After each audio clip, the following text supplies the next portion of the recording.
Hello, everybody. It's George from Ireland. So, welcome back to my channel. And yes, I have washed my hair. So, this time, talking about President Cyril Ramaphosa's brief sojourn in Moscow. He's, of course, the President of the Republic of South Africa, a member of the African National Congress, and someone who took risks with his life as recently in the 1980s, battling against apartheid. So, he is part of the African Union's peace mission to Kiev and Moscow, accompanied by the heads of state of three other African nations, namely the Senegal, Comoros Islands, and Zambia.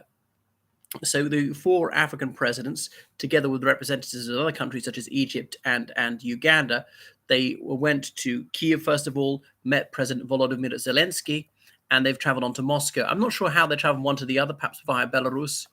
But anyway, Volodymyr Zelensky received them courteously, but not optimistically, saying, well, really, the war could end today, but Russia needs to withdraw unconditionally. That's it. Ukraine is Ukraine. These are all our illegally occupied regions, the five regions which Russia claims to have integrated into the Russian Federation. No, they are legally Ukrainian. Russia recognized that in 1991 when Ukraine and indeed Russia became independent. It was recognized again in 1994 with the Budapest Memorandum, and indeed Minsk I and Minsk II, talking for some sort of disengagement, but not doubting that the so-called Donetsk People's Republic and Lugansk People's Republic were part of Ukraine. They didn't say that about Crimea, though, the Ruskies notably, where support for integration to the Russian Federation was the highest. Anyway, so Zelensky said there's really nothing to talk about. Plus, he's pinning his hopes on the counteroffensive. And if the counteroffensive goes well, that'll strengthen his hand in any talks. But it's very hard to see Ukraine winning a decisive victory on the battlefield. They may somehow get the upper hand, push the Russians out a bit. But as for driving them out completely, I don't see that happening. I would like to see it transpire, but I just think that is mindlessly optimistic. So mustn't be blinded by this bias, this want to believability. So anyway, President Ramaphosa said he went to not Moscow, St. Petersburg, where he met President Putin, and he said that the war must be brought to an end through negotiations.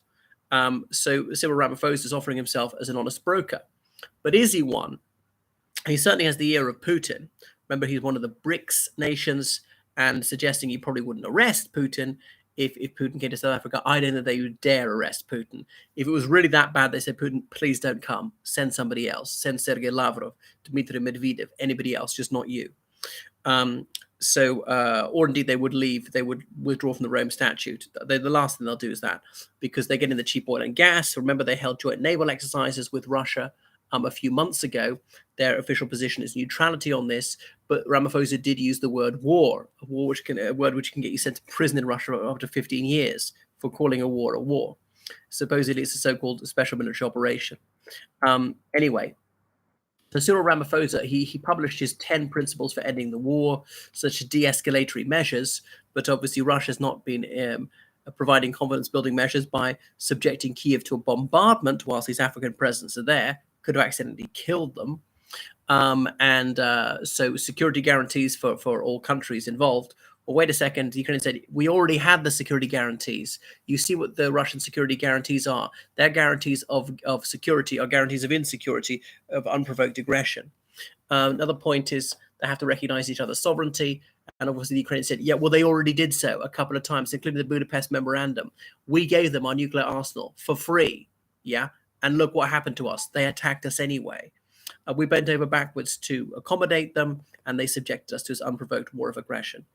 So that Ukraine said, yeah, sure, we are sovereign over Zaporizhia, Donetsk, Lugansk, Kherson, and indeed Crimea, all these five regions which Russia claims to have absorbed into its federation.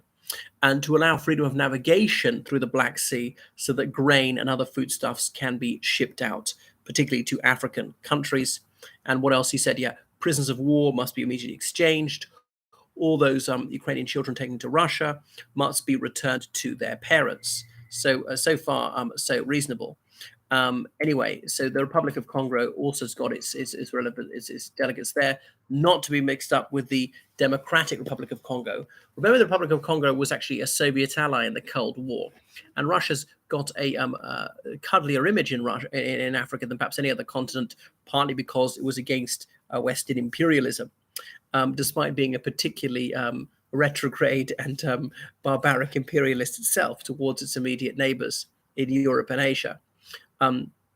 Anyway, so there's been a more cautious welcome in Russia than there has been in Ukraine. Dmitry Peskov, who's Putin's spokesman and speaks almost flawless English, said it would be very hard to implement these terms. They didn't really want to, but nevertheless, Peskov has said that his president is giving it some thought. And Sergei Lavrov said, well, it's not on paper, which is a lie. It is on paper. But what would you expect from him, apart from barefaced, provable lies? So President Putin has lauded the African Union's balanced approach, as in to say that there is some sort of equality between aggression and self-defense, between war crimes and opposing war crimes and things like that. But they want the cheap oil and gas. And these African countries say that Western nations are hypocritical, and there's some truth in that. But Putin said that he wants this useful dialogue and to bring peace on the basis of principles of justice, respect for parties' legitimate interests. Well, obviously, Russia's got no legitimate interest interfering in the internal affairs of Ukraine, and justice would demand that Putin be put on trial and get a sentence of reclusia perpetua, and that Ukraine get all its land back, and so on. And Russia pay compensation for all the barbarous crimes it's committed against the Ukrainian people. But anyway, Russia wants territorial realities to be taken into account. I mean, to say that for over 9 years, Russia's effectively controlled Lugansk, Donetsk, at least half of those districts, and Crimea. And Russia claims their absorption into the Russian Federation. But there's no meeting of minds on this one. So there's no de-escalatory actions have been taken. The counteroffensive is ongoing, but Russia keeps saying that the counteroffensive is being beaten back. But Ukraine says that they're having tactical success, or tactical is lower than strategic success, and they have pushed forward several kilometers. But there's not the decisive breakthrough. I mean, that may yet come, but they haven't really committed that many soldiers. Anyway, so Africa is suffering from this war because it's particularly dependent on grain and fertilizer from Ukraine. The prices have gone up. A lot of people are on the bread line, and just not enough is getting through.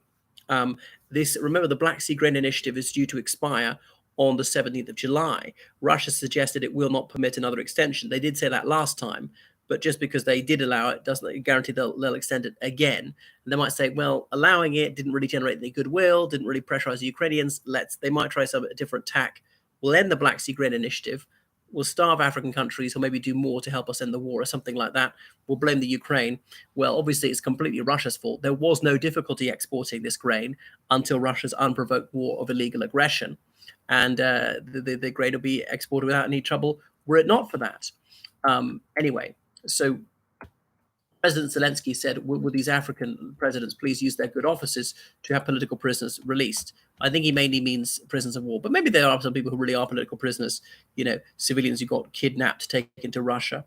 The flooding due to the Kakhovka Dam's destruction has obviously drowned lots of plants, many hectares of fields growing grain and so on.